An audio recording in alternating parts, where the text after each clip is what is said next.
Hello all, welcome back to my channel. You join me today on it's the same old really, isn't it? There's no way of sugarcoating it. It's a little bit different because I'm welding actual gussets and pipe to plate, which I don't usually do, but it's going to be a fun little video, so join me.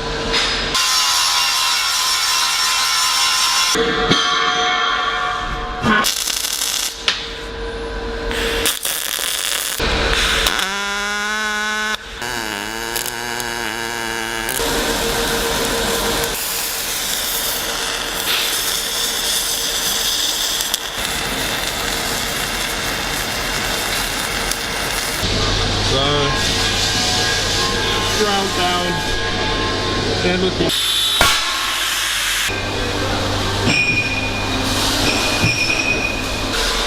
So this here is the meat and potatoes of what I'm doing today.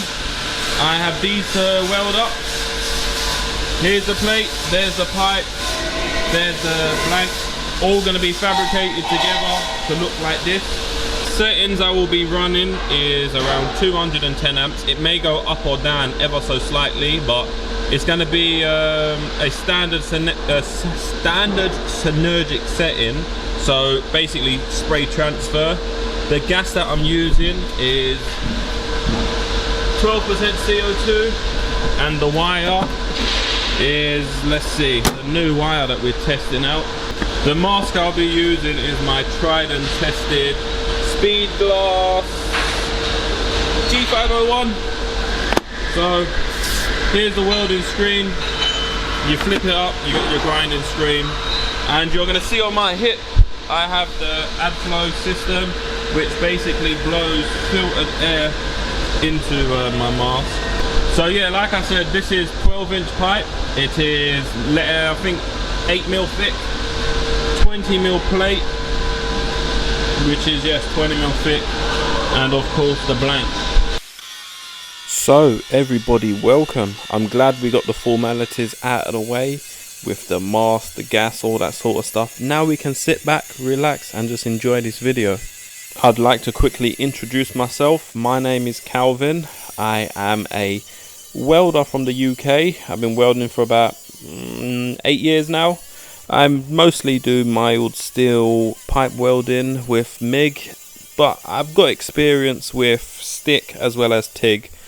Stainless steel TIG, yes, not so much mild steel TIG, but yes, I'm a multi-coded welder, and I like to share what I do at work for you lot. So yes, I hope you lot enjoy. I'm not going to say subscribe just yet. I'm going to let you lot watch and kind of make that decision up for yourself.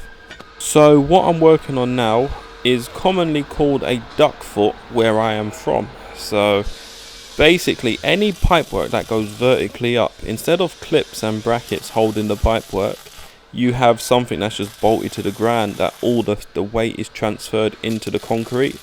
So this is the quickest, fastest way of centering this pipe to the blank underneath. I've put the 12-inch flange on. This is 12-inch pipe. Lined it up on the outside and then lined the pipe on the inside with the slightest littlest gap all the way around. So there is a tolerance. You can see it move. So it's lined up the best it can be. Now I can lift this off and this is centered. I got a buddy right here. Show some support. Man like Hassan. Hello. First time seeing this stuff. We don't normally do this, do we? Your fifth one? This is the sixth one, yes. I don't know if you've noticed, but I have cleaned the material properly to a nice shiny surface basically. I'm planning on doing a spray transfer weld, and it needs a nice clean surface for the welds to come out nice and a silent hum. It's all lined up, but now I need to level these two bolt holes to the straightness of here. So I'm going to climb on top of it and look through the top of these bolt holes and roughly line it up to this line, which is going to be more than accurate enough.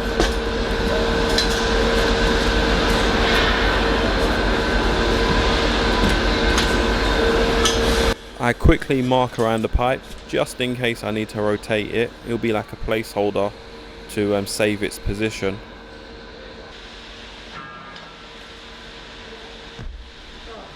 It's my lucky day, it's perfect. So luckily it's in its final position straight away, so I don't need to twist it. But the next step is leveling it off really.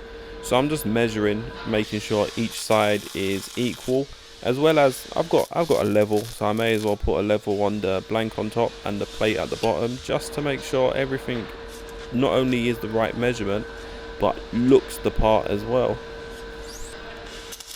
I make sure the 4 tacks are off center to the center of the pipe, just because the gussets need to go in. Because I do pipe, I'm not a steel guy. I'm a pipe welder. I'm just chucking this together. My dad, he works for the same company I work for, and I'm sure he would do this completely different, but I'm just chucking it together. The price on something like this would be, I believe, worth 3 flanges rather than butt welds and stuff like that. So it's not the best value for time's sake, because I get paid for every type of weld that I do. So each one of these it has a fixed price, and I know from experience you want to bang something like this out and get it out of the way just so you can make your money. So yes, all the tacks on the gusset. The most annoying thing when it comes to welding plate, I find, is the finish. So it's hard to, the way how I was gonna weld this, I knew at this point here, so I knew I was not going to be able to weld with spray transfer and wrap all the way around the tip of the gusset like I'm welding now. So I put a run on it first, so that way there, when I start on that weld, I can grind it down and blend it in, and it's already got a weld that wraps all the way around it. Because when I'm trying to weld, all I'm thinking about is how is the best way to make pretty welds and to hide my start stops. So I could have welded it in this flat position right now, but then you'd have a lot of start stops. In my imagination, it wouldn't look nice. And again, I'm a pipe welder. I roll all my butts. Or let me rephrase that. that came out a bit weird. I'm a pipe welder, so all of my butt welds I roll, all of my flanges I roll. So this is going to get rolled too. So the game plan I came up with was to weld as much of the circle pipe that I could, and then use the gussets and weld them horizontally to hide my start stops, and I'll do that continuously in like an L shape. And I think it came out good. One mistake I made, which is now, I thought to myself, if I tack the 2 of them together, not only can I roll them, I can weld them too as well, and I can also kind of brace each other to stop the piece from pulling. How wrong I was. This still managed to pull so much, even though the 2 of them were welded together, really.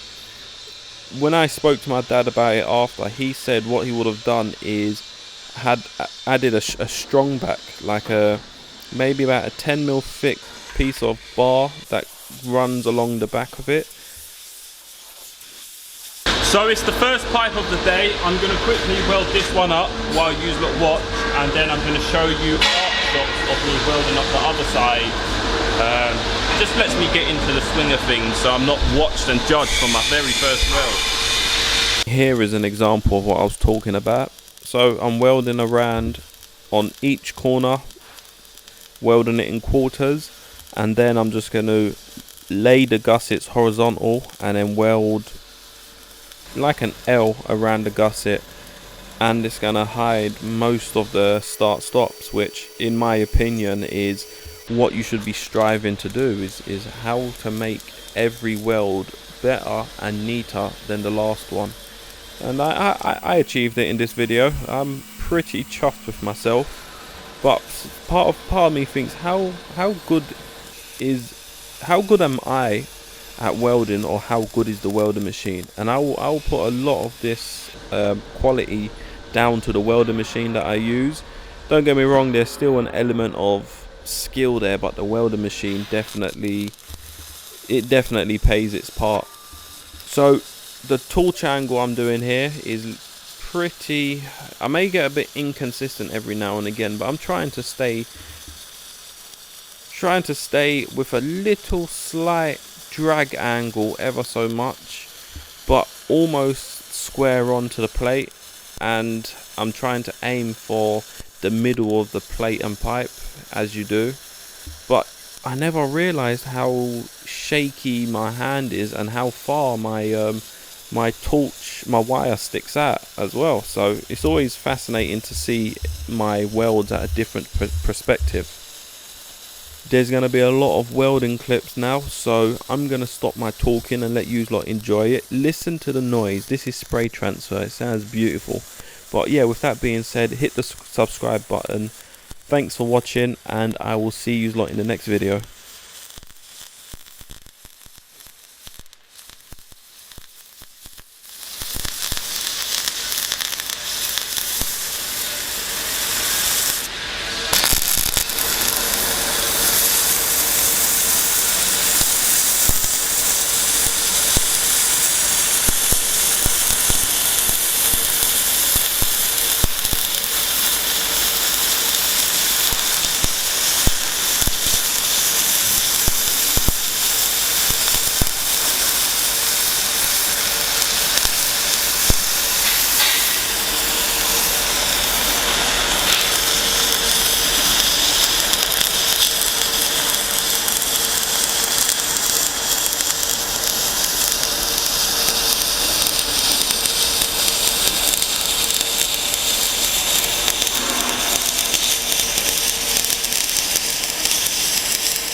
So it's finished now.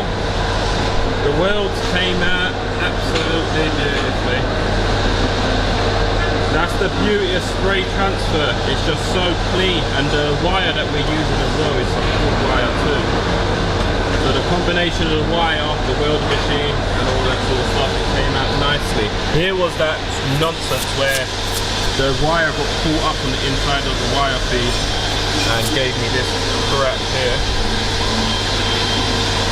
But other than that, you can see for yourself, it's looking absolutely nice. What I don't like though is trying to sort out these ones. If I was welding in this position, maybe I could have done something nicer, but because I was horizontal trying to do a nice weld here, my start stops were a little bit bad. I won't say bad, but they just, with spray transfer, in order to get it to drip around the end would have just been an absolute issue. So, ground down, they're looking good. Even this side here is looking good. Let me know what you think in the comments. But I am very happy with that.